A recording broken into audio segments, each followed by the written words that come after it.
Hello, Anouk Bork. Hello. You're back again. You must like it. Yeah, it's good. I like it. Hope to learn from this as well. Okay, well, welcome. Thank you. Okay, we'll be starting in a few minutes. And you know what, Anouk, don't be afraid to ask questions. You know, any little thing that you're unsure of. Okay, Thank you. Will do. because it's meant to be, interactive with the physician. Mhm. Yeah. Because he's pretty experienced, and I'm sure you want to learn about it. Yeah. It's Okay, like no like problem. most residents. So Okay. okay, so don't be shy. Thank you. Welcome.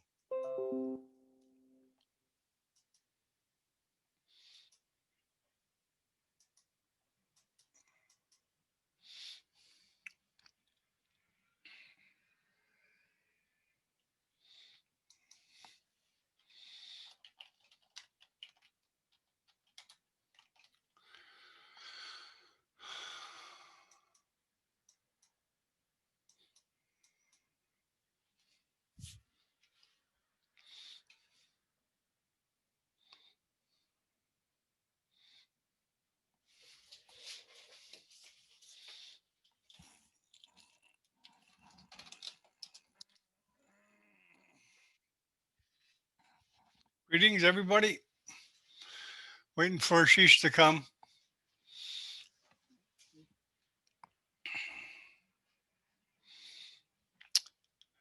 For those of you that weren't here before, I'm just like television. I'm going to show you some upcoming events.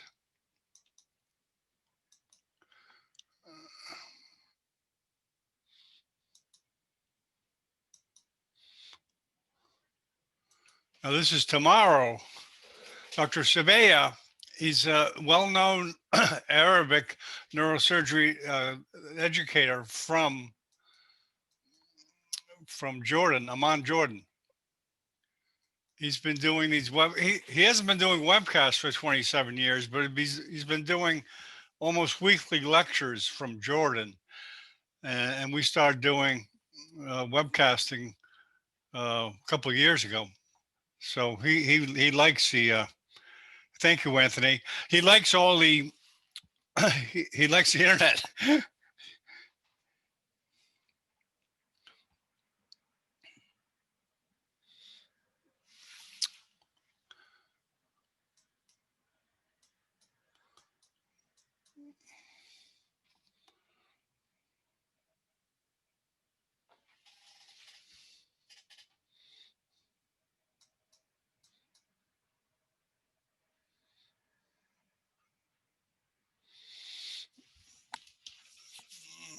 Okay, let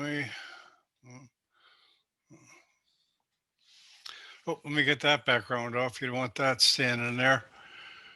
The link to the webcast, the Zoom link, is in the chat box to this conference tomorrow about the same time. Matter of fact, a half hour before.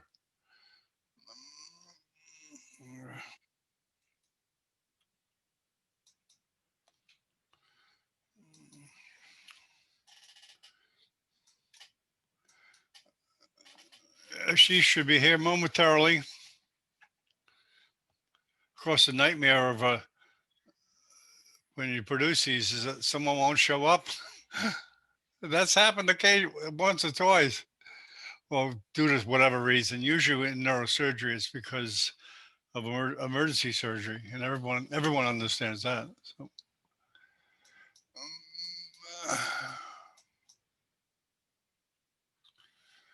neurosurgical radiological conference. I don't know who that is.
Okay, we're starting in a few minutes. So hang in there.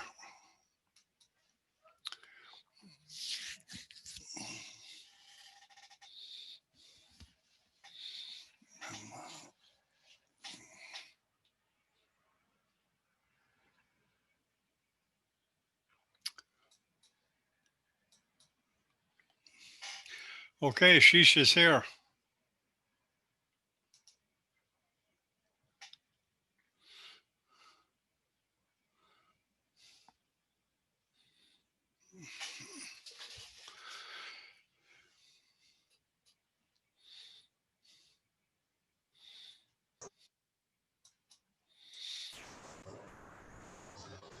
Hi, John. Hey, Ashish. Good evening.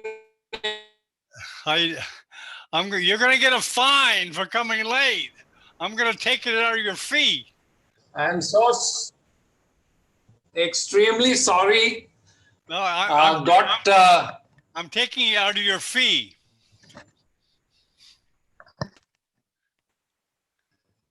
Just was getting one of the videos sorted and still I haven't got that sorted. So, Okay. in fact, my son is looking into it and let's see if he's able to do it. Okay, you ready to start? Yeah, I'm ready to start. Okay, 10, 9, 8, 7, 6, 5, 4, 3, 2, 1. Good morning from Miami Beach. It's Dr. John Bennett broadcasting for Neurosurgical TV. We have what we think is an innovative program, an interactive neuroendoscopy program with Ashish Tandon from India. He's done a fellowship with Charles Teo, correct? Yeah. Yes, absolutely. Yes, and that's something to be proud of. He's a very well-known, world-renowned neuroendoscopist, and we're going to try to make this interactive for all the people here. So don't be afraid. Okay, okay, Ashish, welcome, and it's all yours. Thank you so much, John. And my apologies for joining a little late. And I think we'll start right away as you're well aware that I'm very much keen in practicing and spreading the message of minimally invasive neurosurgery. Where can I get this? Ekagra. Well, take your time. Take your time. How to get this out of my way? You can get off the screen share. You want me to take you off there, off the screen? No, that's okay. Yeah, play. Okay. Play. We can all relate to technical problems. Right, great. So I'm fine. Okay. And are the participants here? Yes. I think they're all ready. Yes. Great, great.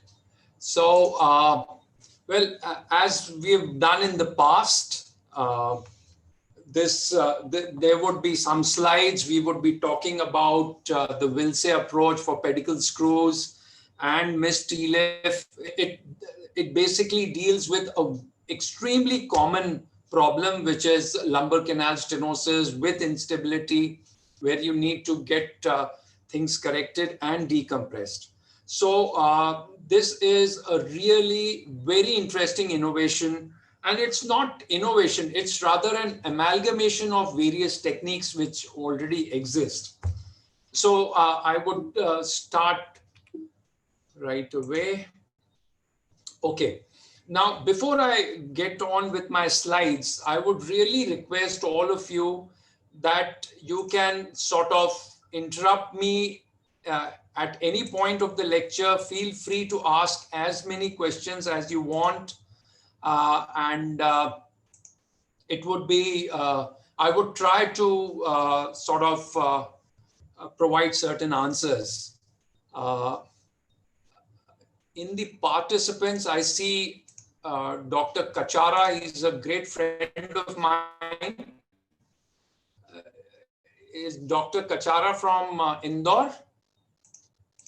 I'm not sure whether he's able to listen or not. Okay, so let's start. So this is what happens when you have lot of long segment retraction. Okay.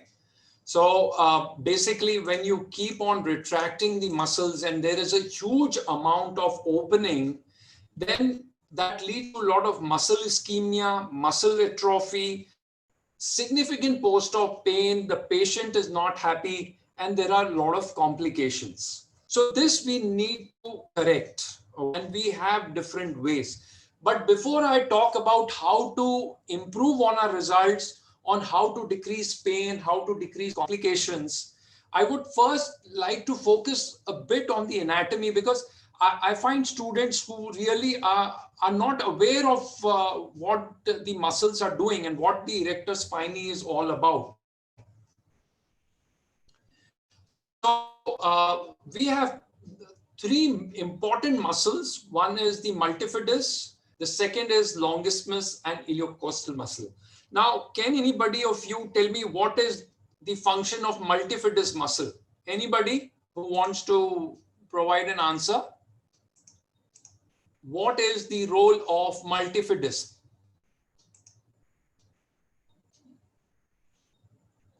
Come on, somebody. Nobody? Okay, so no problem. What is the role of longismus and iliocostalis? Well, I'll tell you the answer, and the answer to it is multifidus is mainly involved in extension of the spine. So it keeps our posture erect and keeps the pelvis and the lumbar spine aligned. So that is what the multifidus does. And that is why if you look at the attachment of the multifidus, it comes from part of the sacrum and then goes up. So it sort of provides you with the stability to stand erect or extend. Whereas the main function of longismus and iliocostalis is rotation and lateral tilting. That is what it does. Though all these muscles work in coherence and everybody sort of participates in some way or the other in extension and rotation and lateral inclination and so on. But we need to know what these muscles do. More importantly, we also need to know what the nerve supply is.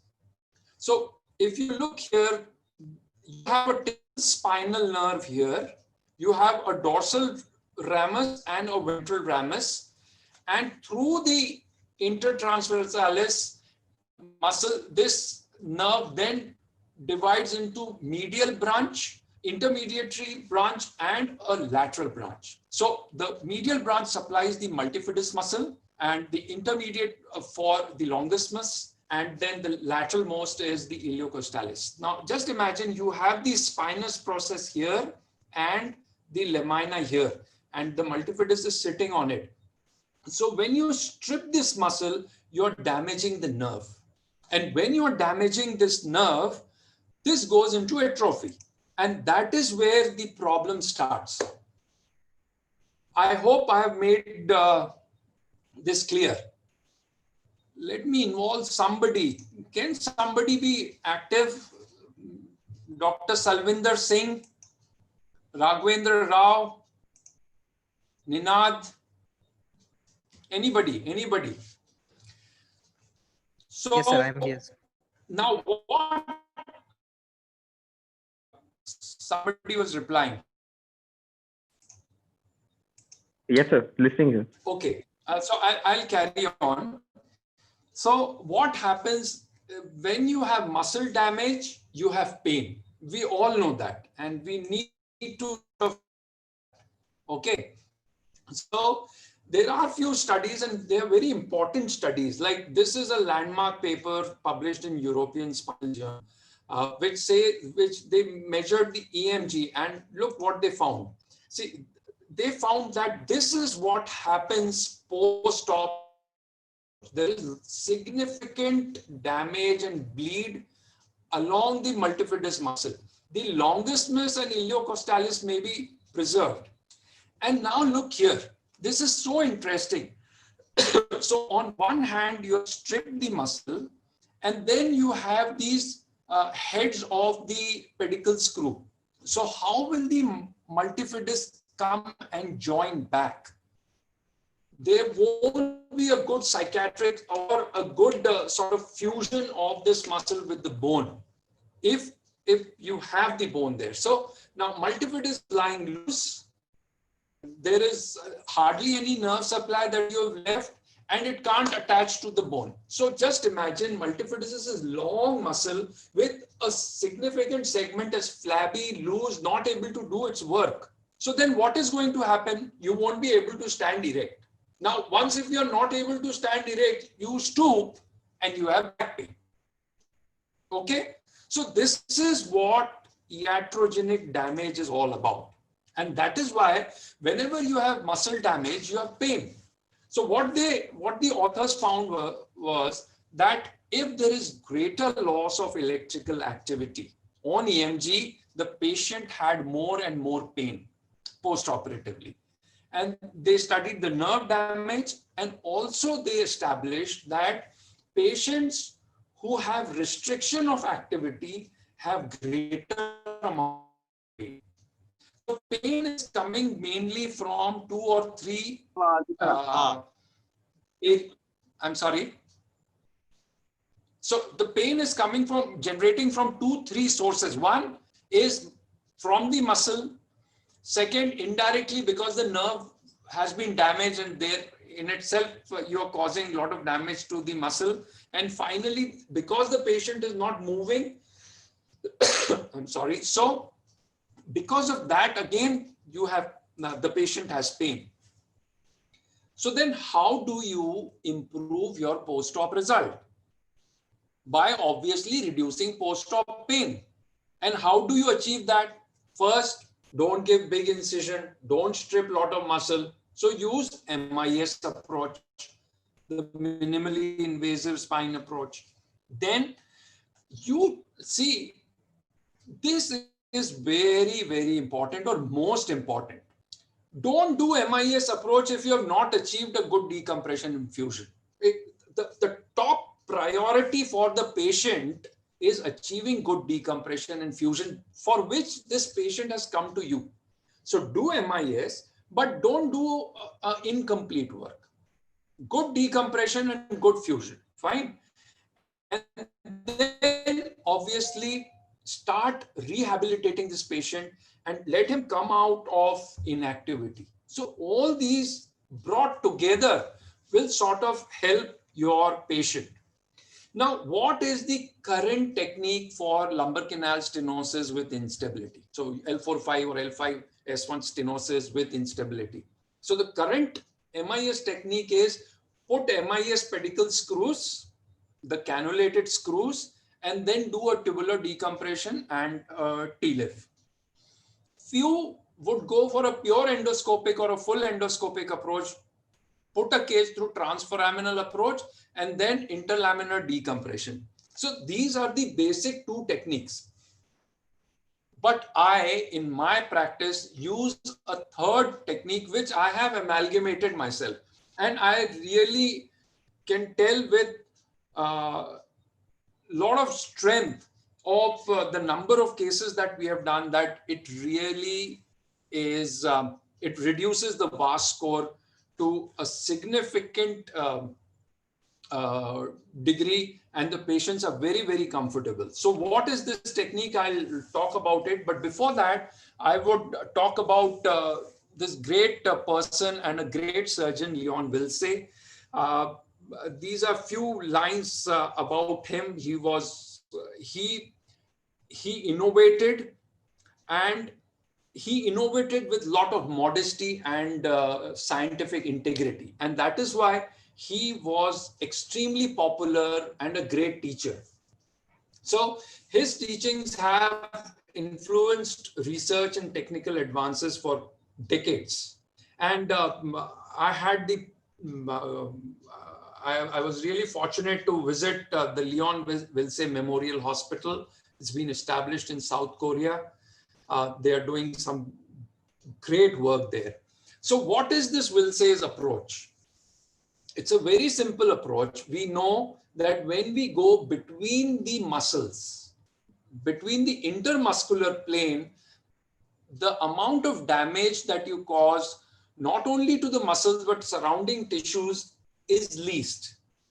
And so the approach is all about going from the lateral part or paraspinal between the multifidus and longissimus. It is one of the most useful approaches for far lateral disc through a microscope. But I use it for inserting pedicle screws, and I combine it with the tubular TLIF or MIS TLIF. So you look here, you've done a dissection here and you reach to the junction of the transverse process and the facet, and you insert the pedicle screws. Fine.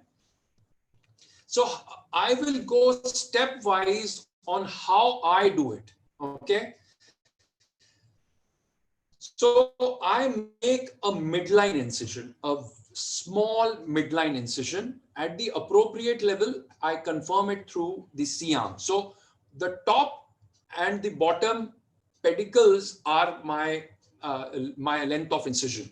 Okay, so look here. So this is the pedicle of L5 and this could be the pedicle of L4. Okay, somewhat. So this is the size of my incision. I would give a midline incision and then I would dissect the fascia, just the fascia, and I'll go bilateral. Okay. And thereafter, once I have dissected just the fascia, I will not cut anything. I'll just lift the fascia up and go laterally. Once I have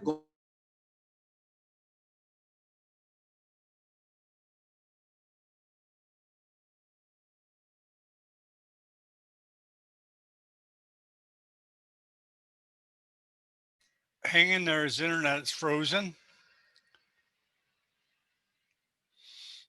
It's just temporary usually.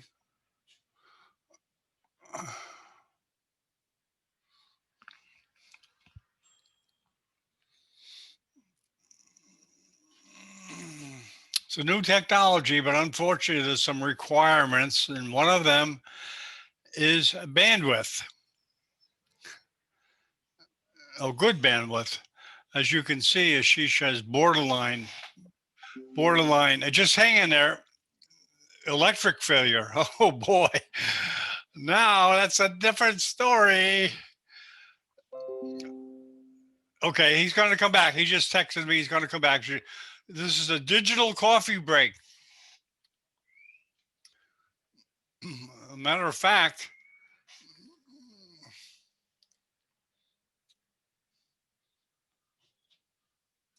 yeah, the boss is not around. I can probably play this while we're waiting.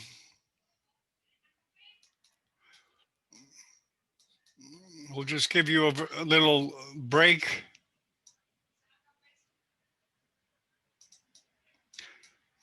To learn some disco.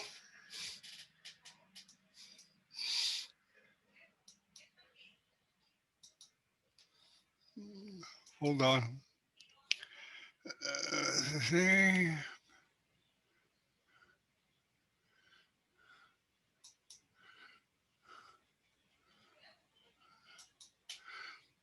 Okay, there we go. Let's some disco lessons while you wait. She should be back shortly.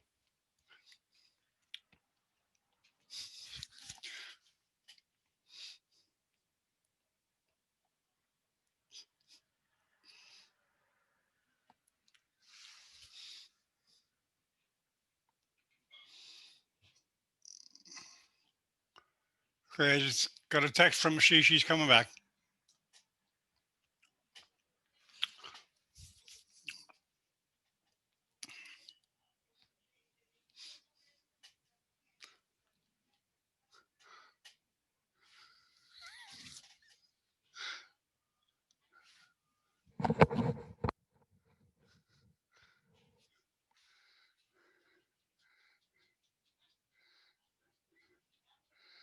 We're just killing time, folks, until Ashish gets back.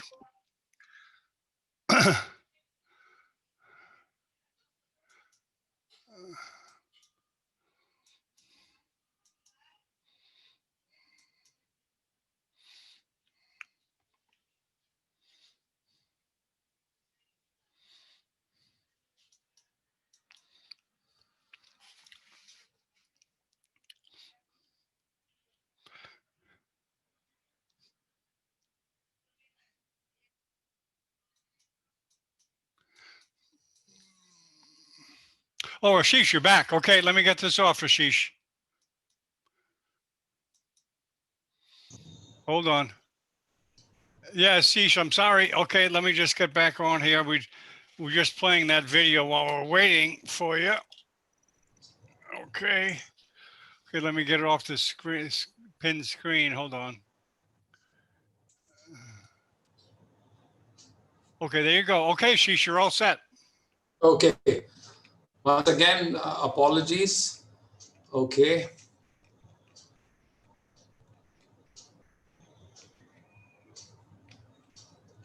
Okay. So I was here. So once I do the paraspinal facial dissection bilaterally, I would go through the Wiltse approach and insert the pedicle screws.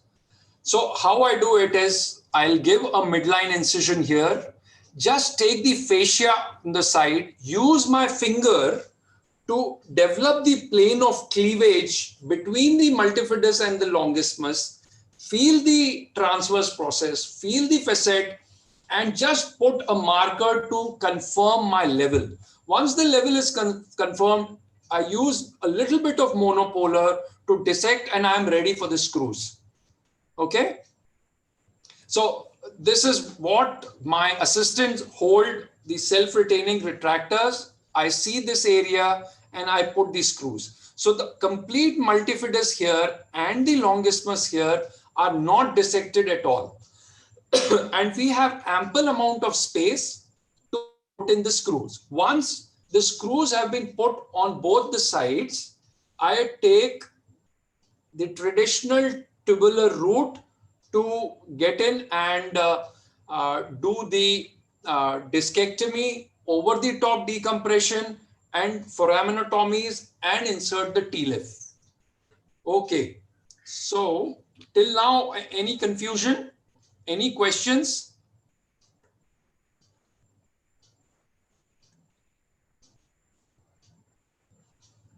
Okay, so I'll move on.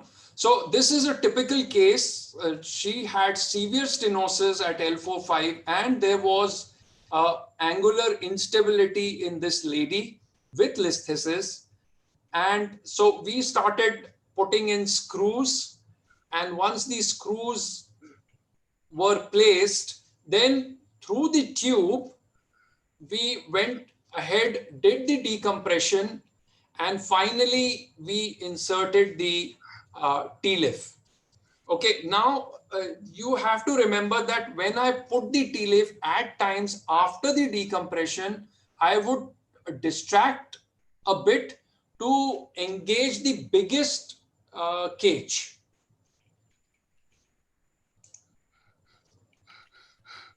Okay, so here is the video. This is the tube. I'm going over the top. So this is the spinous process here. This is the base of the spinous process. I'm sorry. And here I am sort of lifting the ligamentum flavum. I have angled my scope. I have sort of placed the patient table in tilted form. Here through the tube, I am removing the opposite lamina, opposite ligamentum flavum. I am doing bilateral foraminotomies. So here I'm trying to look at the exiting root, the lower exiting root, hemostasis on this side.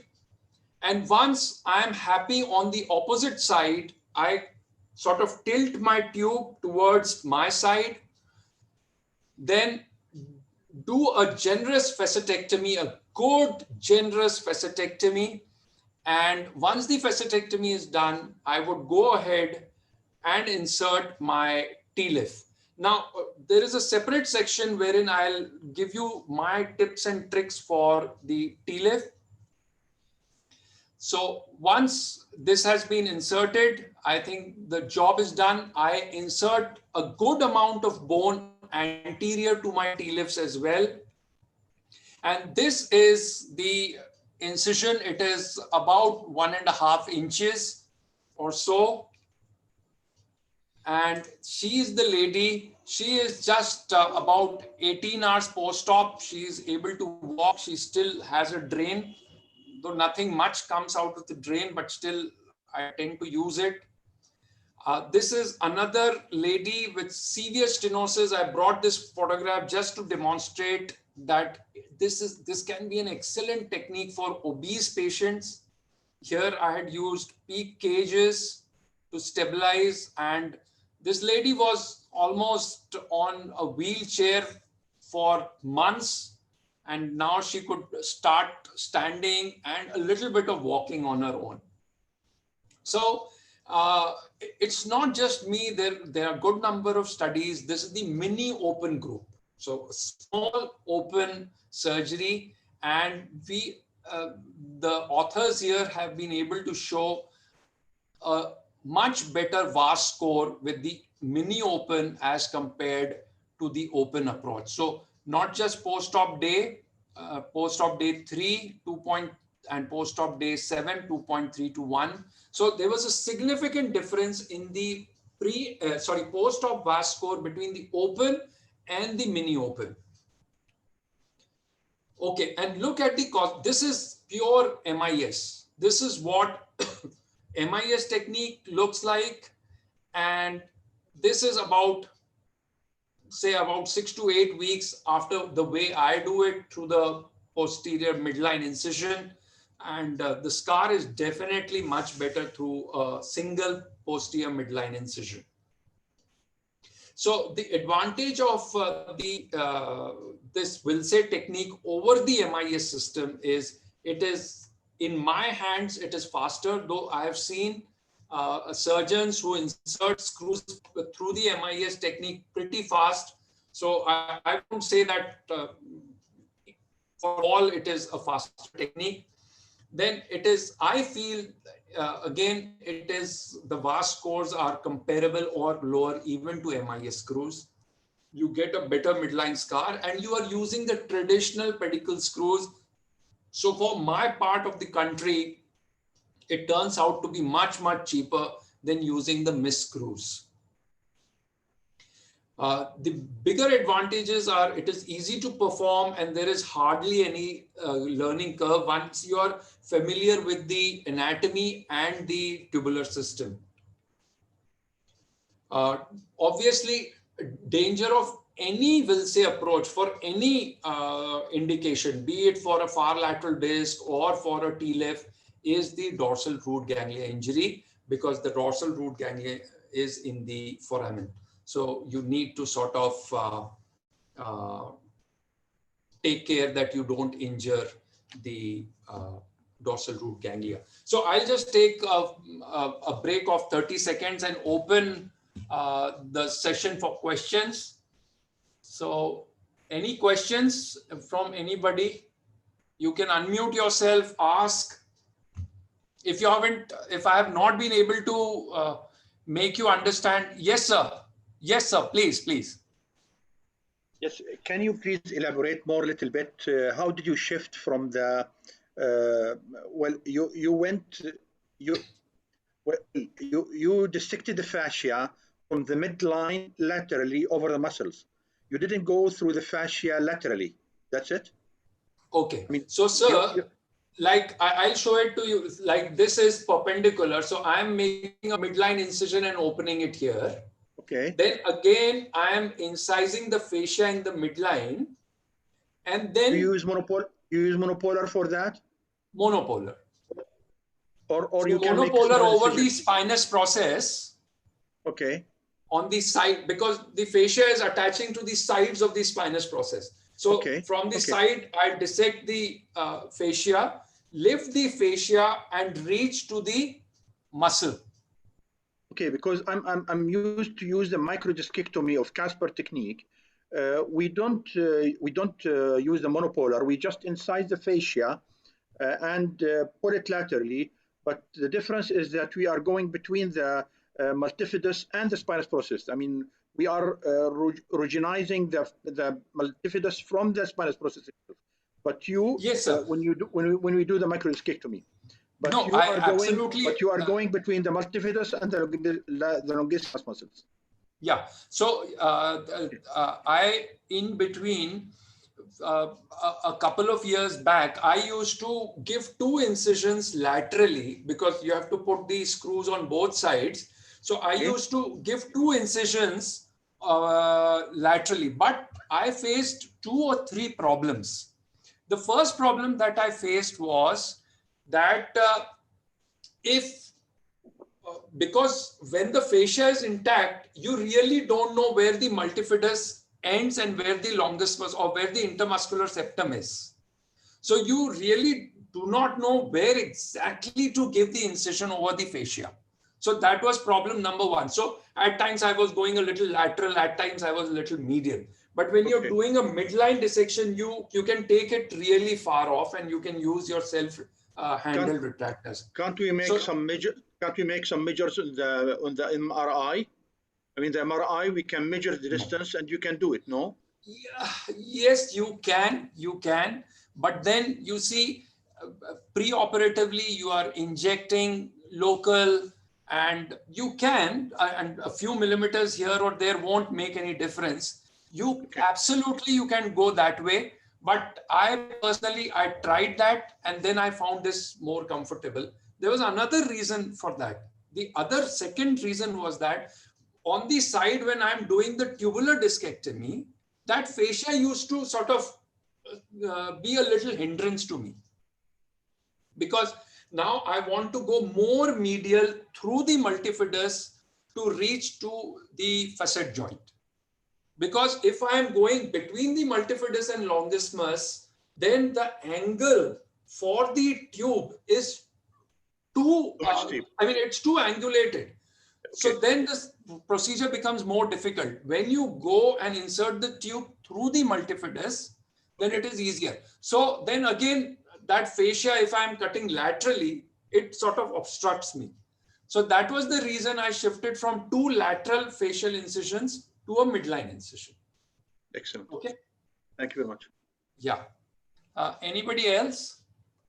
You can post your questions in the question answer box. Can you elaborate? Okay. So now I'll shift over to TLIF. And okay, as far as this technique is concerned, there are the Wiltse's technique for pedicle screws. I would like to give you some practical tips or tricks that I use, not for TLIF, I'm talking about the pedicle screw. That is the way, the places where I make mistakes. The first is, it is very easy to make a mistake of the level. So you will be very surprised that despite a small incision, it is very easy to, in a L4-5 decompression and fusion, it is very easy to start dissecting L3, or it is very easy to start dissecting S1. So the first and foremost step is that despite you having a small incision, when your assistant is retracting, he can sort of move. And so please confirm prior to lot of dissection where exactly you want to go. So that is number 1. Number 2, I use light source because it is a narrow and at times deep corridor, and you may not have a lot of light in there. So my assistant holds the light cable and shows me the light. I've tried doing the microscope through the microscope, but I was not comfortable because I wanted C-arm. So moving the microscope back and getting the C-arm in again was time consuming. So I just use a light source. The third thing is lot of dissection, or most of my dissection is through the using the finger, blunt finger dissection, feeling the transverse process, going medially, feeling the facet, and that's it. Just sliding a K-wire or entry point over there and holding it, shooting an X-ray, I know that I am at the right place. So these are few of the tips and tricks as far as Wiltse pedicle screw is concerned. The other thing is I study the MRI and the X-ray, and I know what angle, what sagittal angle I would require to insert the screw. So these were some tricks for the pedicle screw. Now I will tell you my technique and tricks for inserting the TLIF. Okay.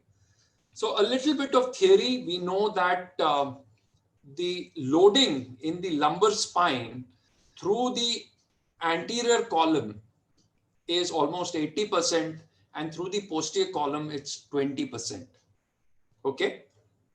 So this is again an open question. Anybody can take up this question. What is the spine loading in cervical spine? Anybody? What is the spine loading in cervical spine?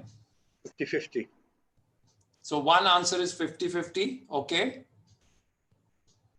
Anybody else?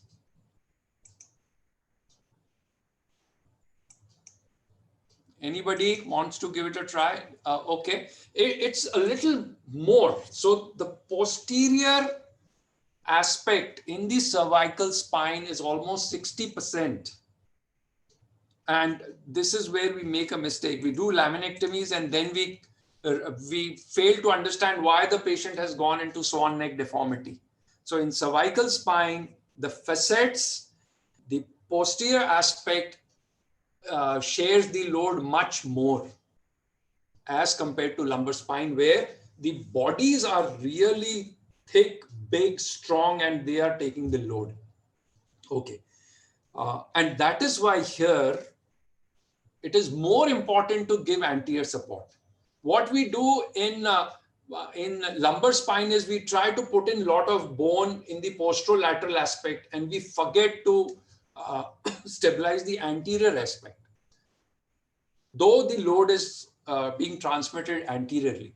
In the cervical spine, we'll do opposite. We'll support the anterior and we forget about the posterior. Okay. So what are the types of spinal fusions? We have the interbody fusions, posterolateral fusions. And in interbody fusion, you can go in for PLIF, you can go in for TLIF, anterior lumbar interbody fusion, oblique lumbar interbody fusion. There are various techniques to build the cat. But what is most important is to put in something to support and cause fusion of the anterior segment. Now, TLIF re-establishes the anterior column support. Okay. And we do a posterior fixation. So that is the beauty of this. So you're achieving almost 270, 360 degree fusion if you want to. I at times provide circumferential support.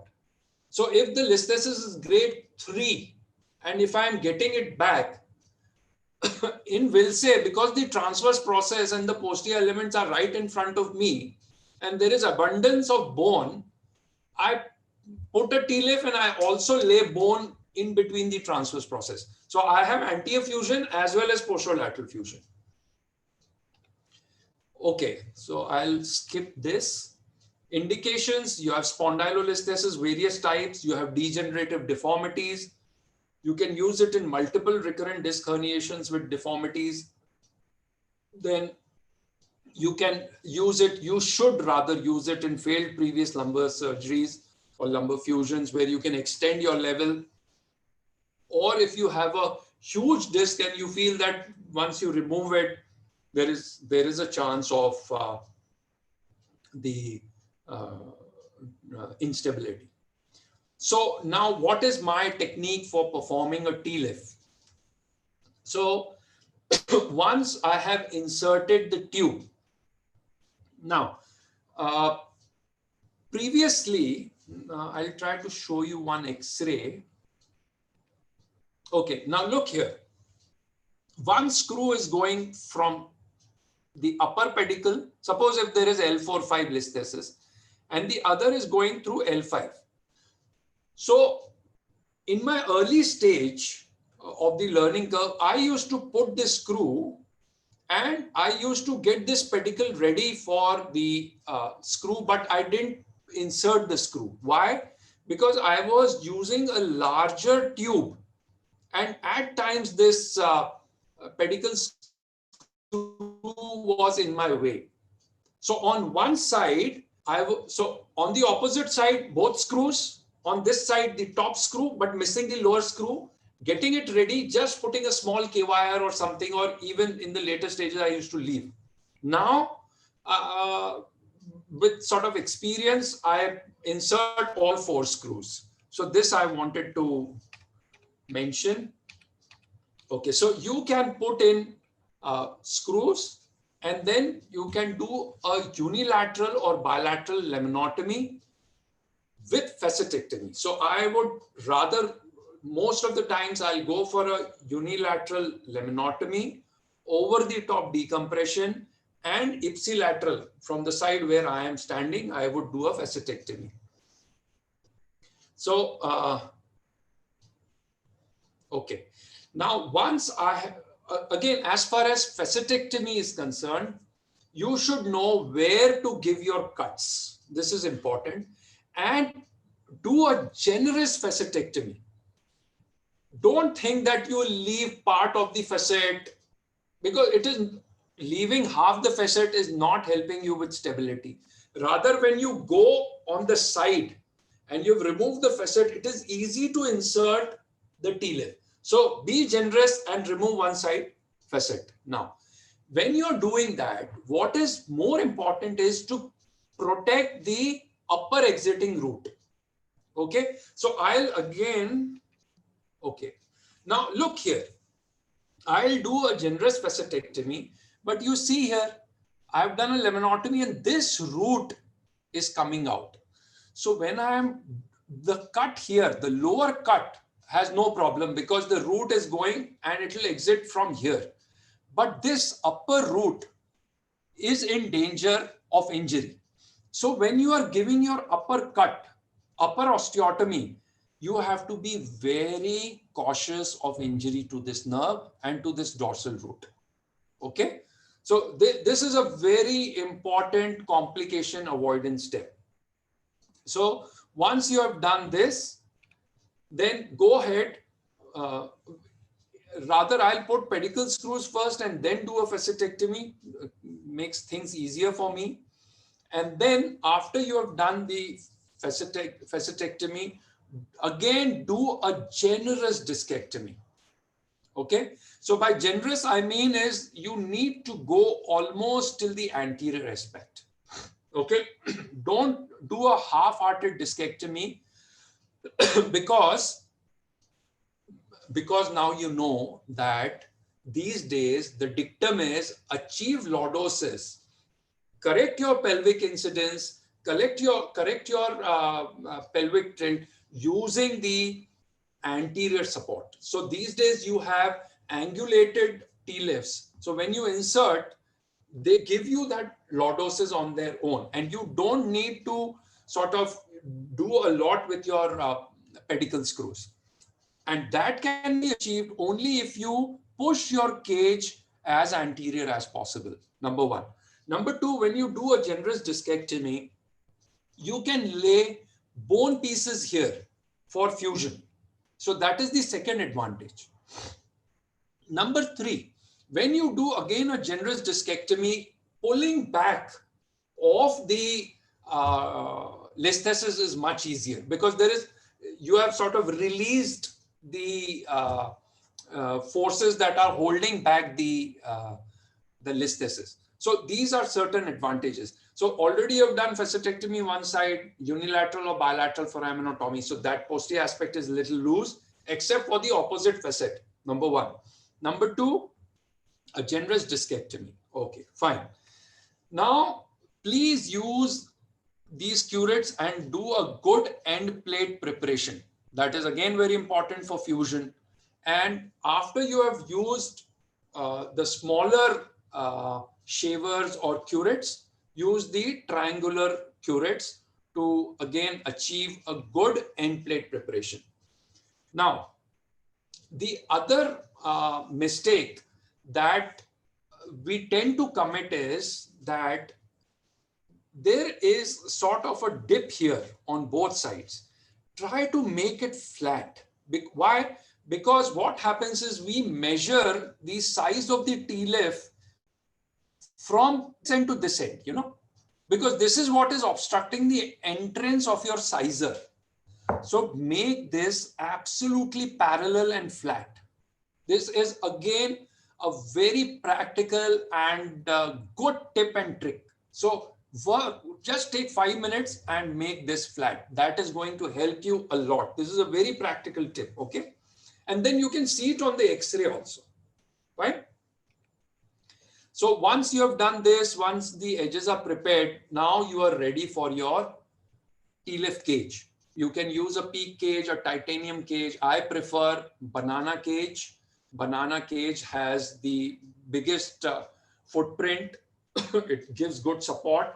And these days, the banana cage anteriorly is a little sort of longer. Posteriorly, it is a little height-wise, it is shorter, so that you get lordosis as well. Then once you have created the space, use a sizer, okay? Use a sizer, and then you need to insert the cage. Now, cage insertion in itself is also a tricky thing, and I'll tell you some few practical tips. So lay bone as much as possible, and then you put in the cage. So this is, in short, the complete summary of the procedure. Now look here, not this. Yeah. What do I? Okay. So in here, this is something I wanted to show you. What I do in my practice is, once I know that, you know, I need to insert a, say, size 10 TLIF. Okay. So what I'll do is I'll pick a size 7 TLIF and just slide in smoothly and let it rest. Get my microscope out, get a C-arm, take a AP and lateral picture. And then I try to adjust my TLIF. See how anteriorly it has gone, whether it is sitting in the midline. So you don't, even if the TLIF is on one side, it's gonna fuse. But when it comes in the midline, sort of you feel good that you have done a proper radiographic work. So, and also balancing is important, no doubt. So this is what I do through a smaller cage. And then the advantage is I take the microscope, I see inside that, you know, and my assistant is not using any root retractor or anything. So I know how much lateral the cage will come from the dura when it is gone inside. So when I am inserting the larger cage, I know exactly where it has to go, because the larger cage, when it is impacted, and then if you want to readjust, becomes a little tricky and time consuming. You don't want to waste a lot of time there. This was recent of my cases. Now look here, I have used this cage. This is a beautiful demonstration. I have used this cage and I have achieved a good amount of lordosis. This cage has gone anterior and sort of sitting in the midline. So this is what I was able to achieve. So the advantages of MIS TLIF is obviously small skin incision, hardly any muscle dissection, no retraction or minimal retraction of the dura and nerve root. The patient can be mobilized earlier, pain scores are less. Then dural leak is less, neural injury is less, though you have to be aware of your anatomy. And I've told this about lordosis. Okay. Now, what are the challenges? The challenges for a youngster or newbie would be limited visual field, both for insertion of pedicle screw as well as for doing a TLIF. So initially I used to struggle, you know, many times. All 3 screws have gone and 1 screw I'm sort of fiddling and scratching my head to reach to the right place. So initially you need to be patient because the visual field is restricted. And then there is a steep learning curve, but not too steep, not too steep. This is a definitely very sound technique. You put in bone graft, you are able to achieve everything. You can decompress, you can do foraminotomies, and then you can lay the bone as much as you want. Okay, improve load sharing, as we all know, because we are using the titanium cage. Till the point fusion happens, there is no subsidence and there's no angulation. So that is why using a good titanium cage with bone graft. You get better sagittal and coronal contours both, and there is reduced subsidence. Okay. Yes. Now, suboptimal lordotic correction is associated with worse results. So the back pain and leg pain will not be that good. Okay. And yeah, and it's been found that patients with persistent leg pain, the height achieved to open the foramen was not good. So you need to insert a very good size cage. Don't put in a small cage. Okay. Excuse me, Ashish. Nanad asks, technique of rod fixation. He has questions. He's wondering about the technique of rod fixation. Okay, okay. So technique, because it's a Wiltse and everything is in front of you, what I typically do is I give a good lordosis. We all should know that the again, Ninad, what is the lumbar lordosis? How much is lumbar lordosis? Around 40, 50. Okay, 50, I would say 60. Okay. So the thoracic kyphosis is around 30, 35. Lumbar lordosis is around 60. Okay. Of that 60, almost 70% to 80% of lordosis is between L4, L5 and S1. Yes, sir. So if you are fusing L4, 5, you need around 20 degrees of lordosis, though ideally speaking, you should look at the pelvic incidence, the sacral slope and the pelvic tilt. And for that, you should get a complete profile of the pelvis, okay, Yes, along with hips to, really get to know how much of lordosis you want to achieve. You do a poor lordosis correction and your patient is never going to be happy. That is target number 2, I would say, after decompression. So the first is good decompression. The second is achieving good sagittal correction. Okay. Okay, sir. Yes, sir. Now your question regarding rod fixation. So first you should know how much of lordosis you want to achieve. Once you know that, you bend the rod to that degree. Okay. Now, if there is a lot of listhesis, I would tend to use a reduction screw at the upper level, at the level where the list has happened. If the listhesis is just grade 1 or 2, then I would just use simple screws. I would fix the rod, the curved rod, first at the lower vertebra. So if there is L4, 5 listhesis, I'll take a rod holder and push the rod and tighten the lower screw. Once I have done that, and I have seen that the lordosis there, the rod is now not moving, then I would, depending on the amount of correction, because now what has happened, because you have the lordosis like this is the lower screw, this is the upper screw. The rod would be going like this somewhere here. So once you tighten, this screw is going to come up. Okay, and that is how you will correct it. Now, Yes, sir. As far as further, many a times what I have done is, I tend to distract it, put a larger TLIF, and then release it so that the TLIF is under compression.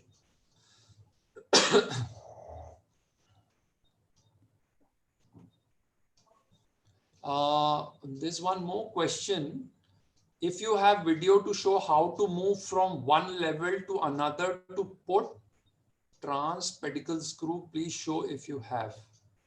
I'm sorry, I didn't understand this question. Okay, fine.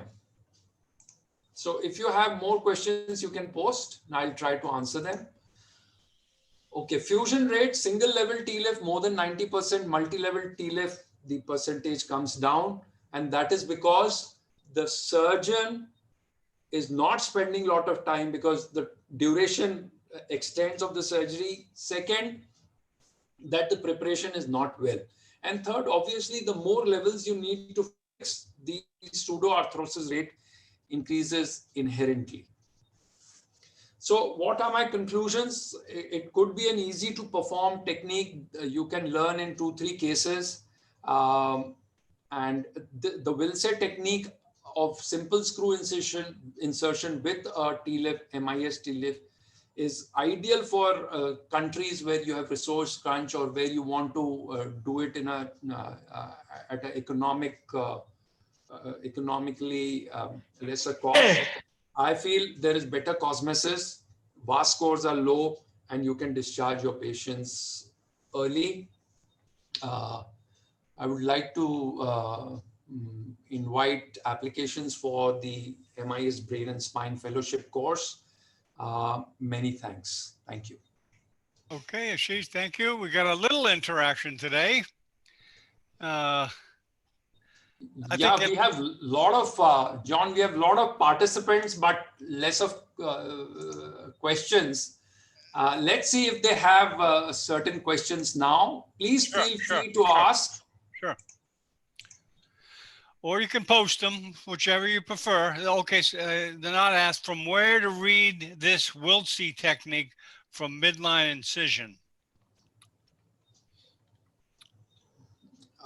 You'll have to go to Neurosurgical TV, Ninad. Just go through this lecture again, because a lot of this is my own innovation, and there's nothing much to this technique if you really look at it. Basically understanding the anatomy, and rather than see, Ninad, it's like doing the dissection from midline to side and then putting the screw, or just dissecting the side and putting the screw. So there's nothing much in it. Yeah, no, you can see the video will be on the website, Neurosurgical TV. Yeah. If you want to watch it again. Hello, John and Ashish. Yes. Yeah. This is Dr. Altaf from Karachi. Yeah. Hi, Dr. Altaf. Welcome.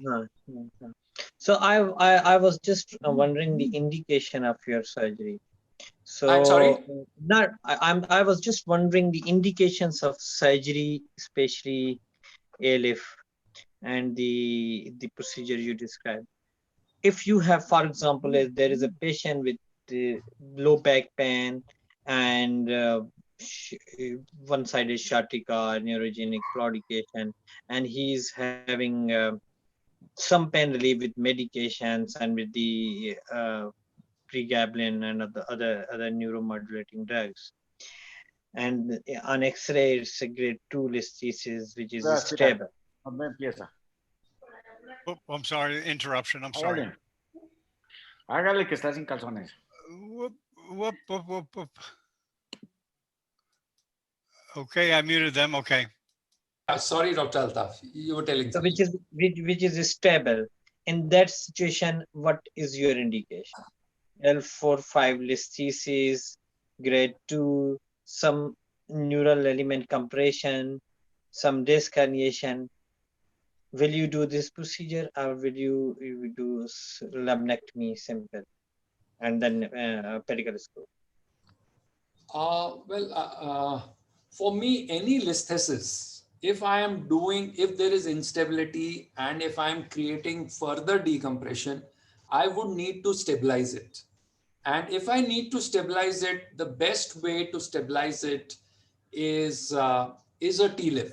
And I would tend to do a TLIF. So my decision would be whether I need to operate or not. So whether I'm going conservative versus surgical. But the minute I decide that it is a surgical candidate, there is grade 2 listhesis, there is low back pain. Now you have to understand that low back pain is coming from a mechanical source. That is why the patient is having low back pain. So I would do, I would stabilize this patient, and I would insert the TLIF from the side on which he has claudication or the root that is getting affected. But yes, I'll do the same technique. And for example, we frequently see these cases. I'm sure you also see in your practice, and you fix them by using TLIF. Am I right? Yes. Yes. Yes. For example, same patient, but no neurogenic symptoms, only back pain. Oh, okay. Then I may go in for again.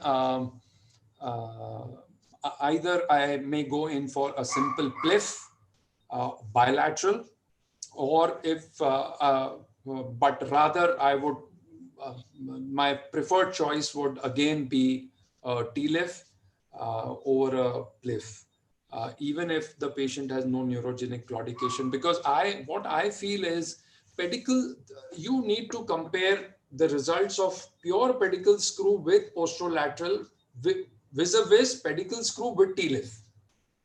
And so we now categorically know that the results of TLIF or PLIF for that matter, along with pedicle screw, is much better.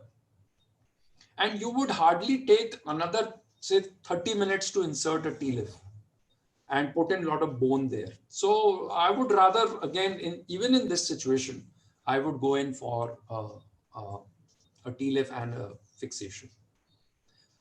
Though I must say that I would not be very aggressive with foraminotomies on the opposite side. You know, because there's no neurogenic claudication. You can go in for over-the-top decompression, but you can just do a unilateral approach. So pedicle screw bilaterally and unilateral approach for a TLIF and pedicle screw. Excellent. Excellent.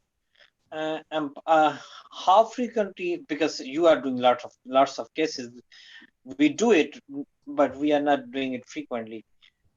Because I work in a private center, it costs huge amount of money to the patient.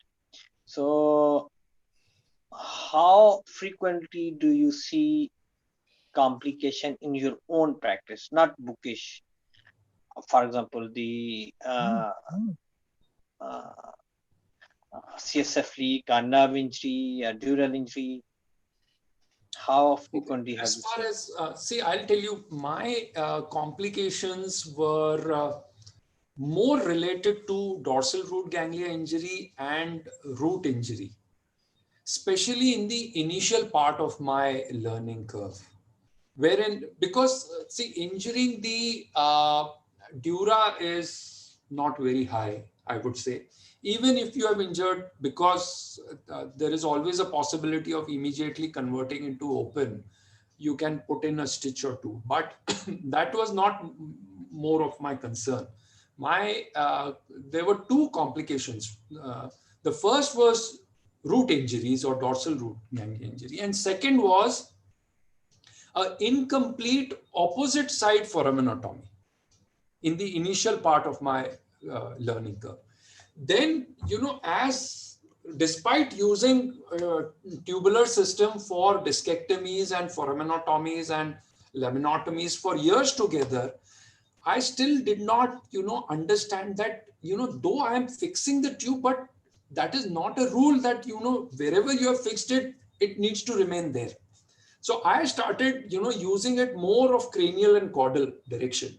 And when I started using more of this movement, I could achieve more decompression.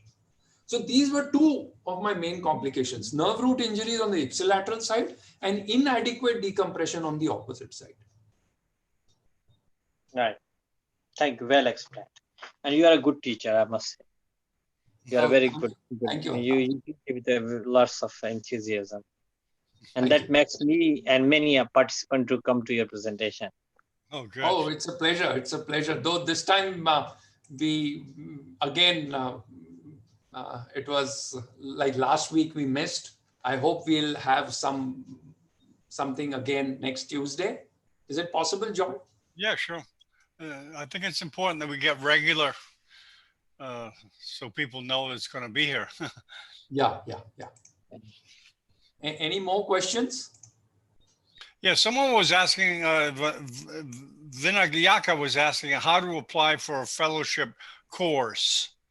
So you can just go on to my website. There's a form. Put it in the chat box there. Oh, I'll do that. Yeah, put it in there so it's a link.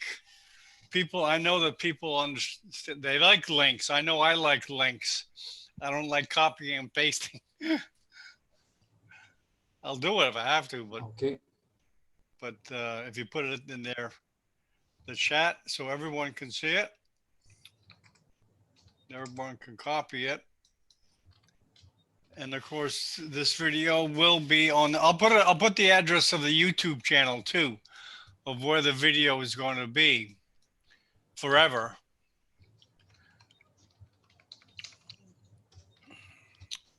Okay. Okay. So there's a form on which you can sort of send me through advancedneurosurgery.com. And yeah. So the next, John, if you're okay, the next topic, I wanted to talk about radio frequency lesioning for trigeminal neuralgia. Okay. So if the participants here, if they are okay with that, then I think I would want to demonstrate or teach RF lesioning in trigeminal neuralgia. And at the same time, I would discuss my technique for an MVD. So perhaps let us talk about trigeminal neuralgias in the next lecture. Is that fine? Unless there are some suggestions from the audience, is there anything particular you want to hear from Ashish? I think this is good. Yeah, this is Professor Mohammed Fahmi from Alexandria, Egypt. I think this would be a good idea. Hello. Yes, sir. Are you okay with that topic, sir? Yes. I am talking from Alexandria, Egypt. I am Professor Mohammed Fahmi Zaid. Hello, how are you? Good evening. Good evening. Yeah, okay. So I think let's keep this trigeminal neuralgia, and I hope that would be a interesting topic. Yes, it would be. Okay, very good. And we have any closing comments? I think this is a tremendous platform. It has potential. It's only, I think there's a learning, you mentioned learning curve. You know, there's a learning curve for this program too, of learning how to use it, how to mute, how to go back and forth and interact. I just wanted to know if Dr. Kachara is with us. Dr. Kachara from Indore. Is he here? Sir, are you here? I don't see him. Don't see him. He may have stepped away. Oh, okay, because he is a fantastic teacher himself, and his work in aneurysms is phenomenal, and he's a fantastic surgeon. Okay. Well, we'll go with the trigeminal neurology for next week. And if you want to get him to talk on something else, that's fine too, whatever. He's available, but he's muted. Dr. Kachara is available, but muted. Oh, he is? Okay. He's here now. Yeah, can you unmute Dr. Kachara?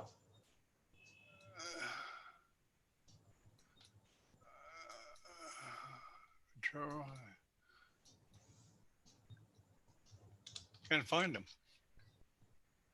Is it? He has a mute button on his computer. Okay. So, Okay, so let's keep trigeminal neuralgia, MVD, and MVD as well as RF lesioning. Okay, very good. Let me just wrap this up. Thank you, doctor. Thank you so much, John, once again. Okay, the recording's over, and get it off the YouTube.